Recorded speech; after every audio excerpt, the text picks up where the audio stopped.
The quality of your life is largely determined by the quality of your communications. In all successful relationships, the partners will always say that they communicate extremely well. And wherever communications break down or slow down or don't take place, you start to have problems. And one of the keys to effectiveness in the world of work is your ability to communicate effectively and well. In fact, even if you work in technical fields like computer programming or engineering, you spend as much as 75% of your time communicating and interacting with other people. So your effectiveness as a person is determined by your effectiveness in getting your message across and in getting the message clearly that the other person is sending. And by the way, there's two forms of communications. The first form is your interpersonal communications, the way you talk to yourself and dialogue with yourself and think and plan to yourself. And the other form of communications is the way you interact with others. And of course, one affects the other. And wonderfully enough, how to communicate is a learned skill. And you can get better and better at it by learning what the best communicators do and practicing it until it becomes a regular part of your repertoire. Number one, there are three elements to any conversation. A, words only account for 7% of the message. When you talk, it's only 7% is the words. That's why they say in speaking, people will forget most of what you say, but they will remember the way you said it. And B is the tone of voice. The mere tone of your voice accounts for fully 38% of your message. And if you're on the phone, it counts for almost 80% of your message, maybe even more. When you want to sound friendly, warm, reassuring, intimate, or caring when you speak, keep your voice in the lower range where the deeper sounds are. The lower to middle tones are also great when you want to reason with the other person or show that you care or that you're being thoughtful. Also, remind yourself to slow down. It's very difficult to be close, friendly, warm, or thoughtful when you're speaking too quickly. Most of us tend to slow down naturally when we're expressing our deeper emotions, except for maybe anger. And when you slow it down, your voice tones actually drop and it becomes lower and more gentle. Powerful people, by the way, deliberately speak more slowly and with lower tones. They slow it down and they pause. And this gives their words power and people pay more attention to them. Women, by the way, are very sensitive to tones of voice and to very tiny changes in tones of voice. How many men heard this? I know I have. When I said, well, I just said this, she said, it's not what you said. It's your tone of voice. So, tone of voice is important, and that's why we need to give some thought to it, because if we're in a hurry or busy or rushed, sometimes our tone of voice can be clipped or short, and it can be hurtful. C is body language accounts for fully 55% of your communication. And the rule is that people believe the dominant message. What message is dominant? For example, if you say, do you love me? Yeah, sure, I love you. Do people believe the words or the dominant message, which is the body language and the tone of voice? But if you say, yes, I love you, then they believe the totality. And that's why the very best message is a message that is synchronized. The words, the tone of voice, and the body are all synchronized to the message. Very important. That's why when somebody talks to you, it's important you turn toward them and face them directly when you talk to them and listen closely to what they say and nod and pay attention. That's very important than saying, yeah, I'm listening, over the back of your shoulder.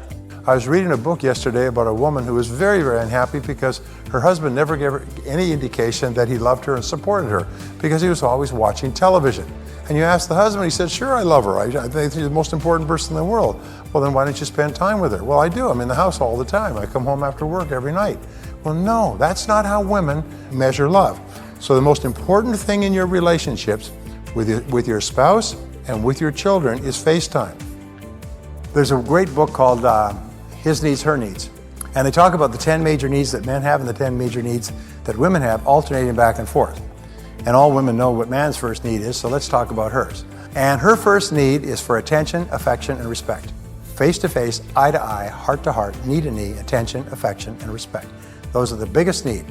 And if she gets those needs fulfilled, then everything else will be fine. If she does not get those needs fulfilled, she's going to be unhappy. And men think, well, geez, I'm in the same house, I'm watching TV. No, the only time you are actually with the woman in your world is when you're face to face and giving them attention and listening to them when they talk and giving them affection and respect.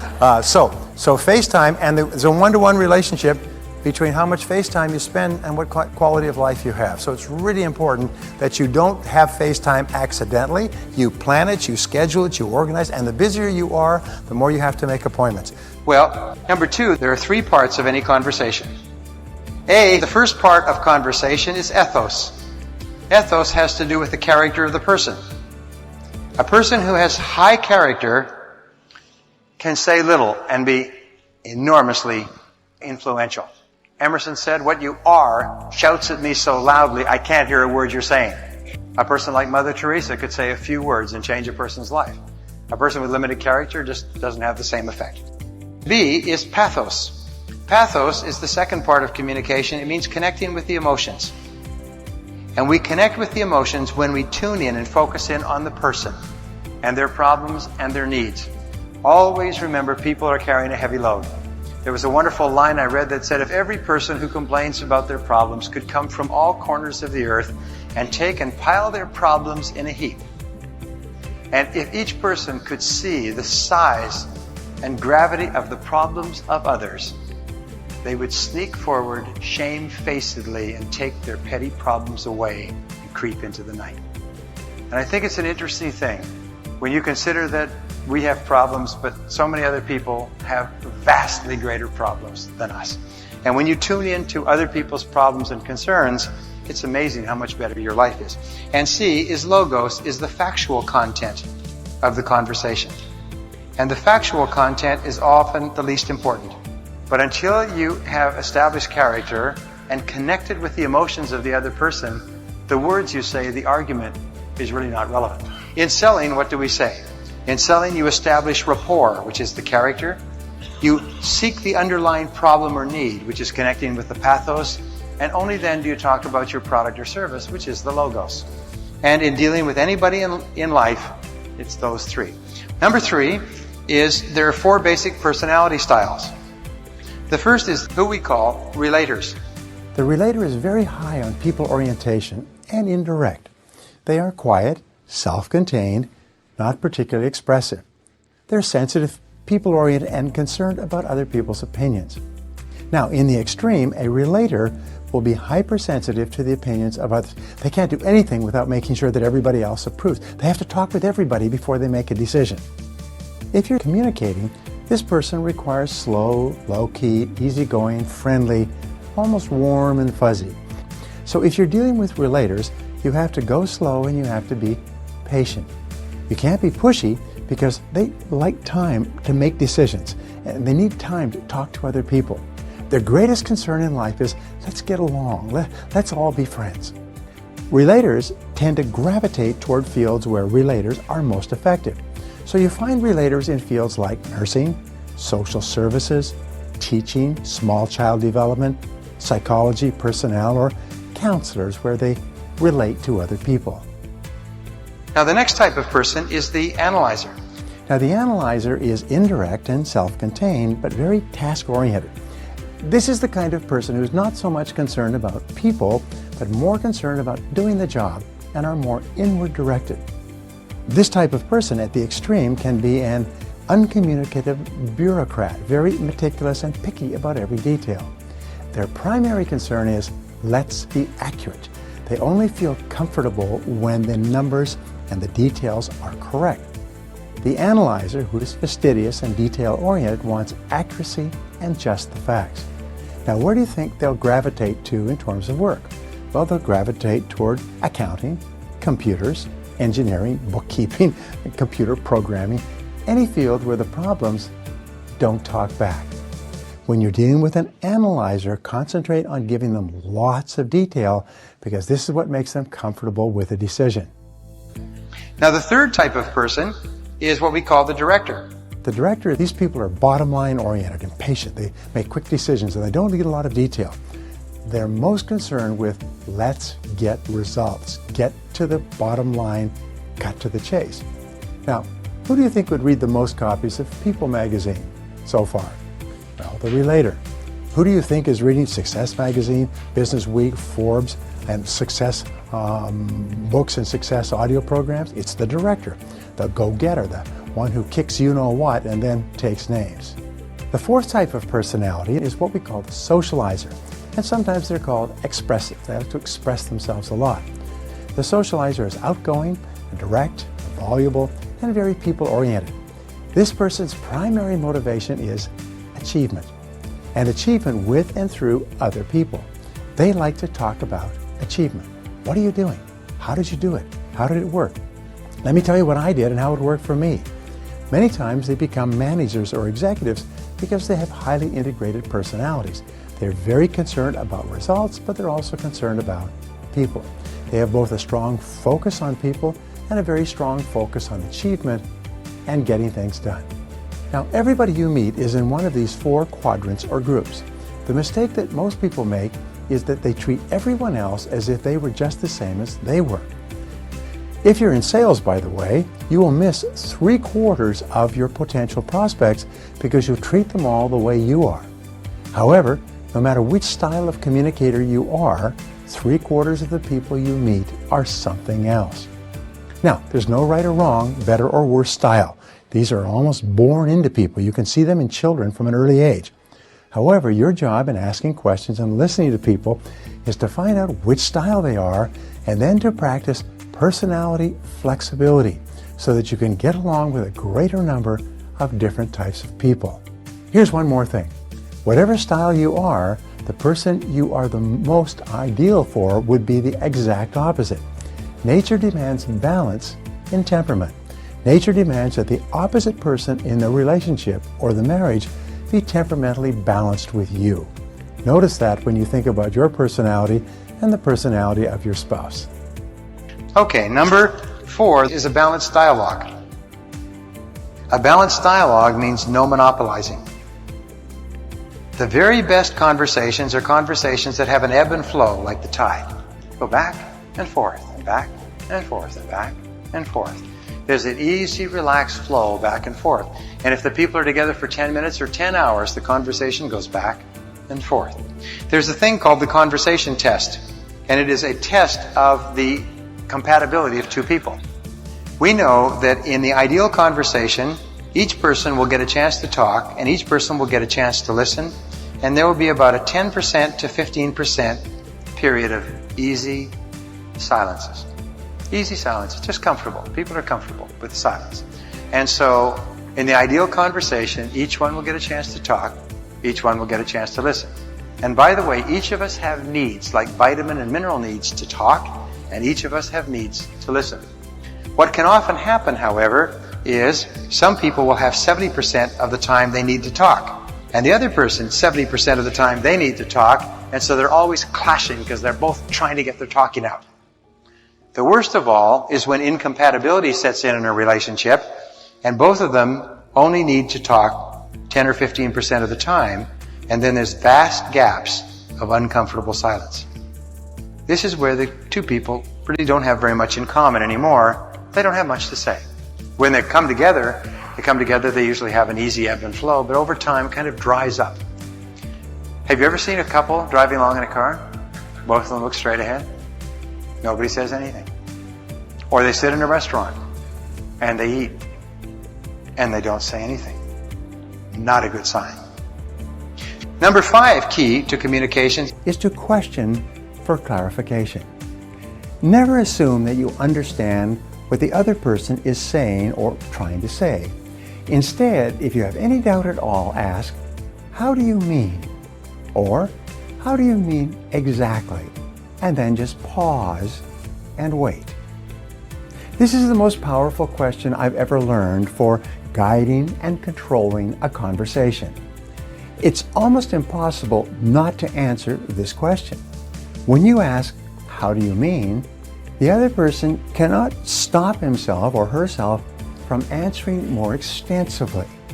You can then follow up with other open-ended questions and keep the conversation rolling along. And sometimes people are shy, and I can tell you this, the way that you overcome your shyness is very simply this: tune into the other person, ask questions, and then listen carefully to the answers. Seek first to understand than to be understood. Get out of yourself and don't be preoccupied with what the other person is thinking about you. Instead, focus on encouraging the other person to talk about them. The more the person is talking about themselves, the more they like you. In fact, I'll give you a secret for success in life. Seek first to understand, then to be understood. When you go home at night, don't talk about your day at all. Instead, ask her and ask the kids about their days and listen closely. And ask them follow-up questions and probe. Number 6 is acknowledge and agree. Good conversationalists are active conversationalists. Yes, yeah. Oh, that's it. That's really, look at that. Good. They're there. They're not sitting there passively like fence posts. They're actually engaged. So active listening is very, very important in relationships. Active listening means the person is really there. Put down the magazine or newspaper. Turn off the television set. Lean in. Be there the whole time. Number 7, listen attentively. When you listen intently to another person, and it's clear that you genuinely care about what that other person is saying, his or her self-esteem goes up. When you listen, his or her feeling of personal value increases. He or she feels more worthwhile and important as a human being. You can actually make another person feel terrific about himself or herself by listening in a warm, genuine, caring way to everything he or she has to say. Listening builds self-esteem in the person who is being listened to. When a man or a woman go out for the first time, they spend an inordinate amount of time talking and listening to each other. They look into each other's eyes and they hang on every word. They are each fascinated by the personality of the other person. The more each listens to the other, the more positive and happy each of them feel, and the stronger becomes the bonds of affection between them. Now, the opposite of listening is ignoring. You always listen to that or who you most value.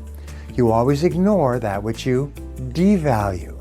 The fastest way to turn a person off, to hurt their feelings, and to make them feel slighted and angry is to simply ignore what they are saying or interrupt them in the middle of a thought. Ignoring or interrupting is the equivalent of an emotional slap in the face. Men especially have to be careful about their natural desire to make a remark or an observation in the middle of a conversation, especially when talking to a woman. And by the way, as I mentioned, women are wonderful communicators. They're fabulous listeners. They're far better than men. Men are 95% more likely to interrupt a woman than a woman is to interrupt a man. The reason why listening is such a powerful tool in developing the art and skill of conversation is because listening builds trust. The more you listen to another person, the more he or she trusts you and believes in you. Number 8 is for you to paraphrase the speaker's words in your own words. So after you've nodded and smiled, you can then say, well, let me see if I got this right, or let me see if I understand you exactly.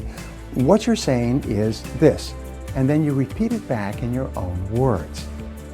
By paraphrasing the speaker's words, you demonstrate in no uncertain terms that you are genuinely paying attention and making every effort to understand his or her thoughts or feelings. Remember, when you can paraphrase what the person said, this is the real test of listening. This is where you really prove that you are really listening. So paraphrase it in your own words. Well, let me make sure I understand what you said. You're concerned about this, and this happened, and that's what happened? Aha. And take the time to paraphrase. And think about paraphrasing while you're listening, and you'll always be a better listener. Number 9 is pause before replying.